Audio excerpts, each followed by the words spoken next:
பாஜகவுக்கு பயந்து அதிமுகவை அழித்துவிட வேண்டாம் என அதிமுக ஒருங்கிணைப்பு குழுவின் புகழேந்தி வலியுறுத்தியுள்ளார். சென்னையில் செய்தியாளர்களை சந்தித்த அவர், ஈரோடு கிழக்கு இடைத்தேர்தலில் இபிஎஸ் தலைமையிலான அதிமுக நின்றால் டெபாசிட் கூட வாங்க மாட்டார்கள் என்றும் விமர்சனம் செய்திருக்கிறார்.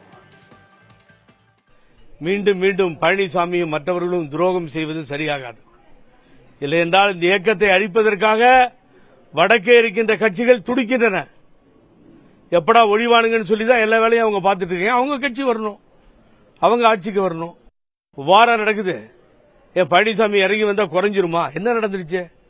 ஓபிஎஸ் என்ன பெரிய உலகமாக தப்பு பண்ணிட்டாரு? அந்த அம்மா உங்களை சிஎம்மா பண்ணதுதான் தப்பு. சின்னம்மா ஒண்ணுமே இல்லை சார், 1 மணி நேரத்து வேலை சார் இது.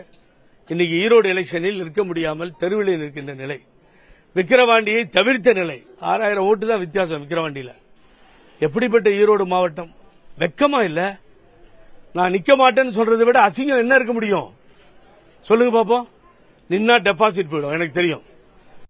ஆகவே தைரியமா வெளியில வாங்க. பிஜேபியோட நீங்க கூட்டணி வச்சுக்கோங்க, வைக்காம போங்க, அதெல்லாம் உங்களுக்கு சார்ந்தது. ஆனா பிஜேபி பார்த்து பயந்து அதிமுகவை அழித்து விடாது.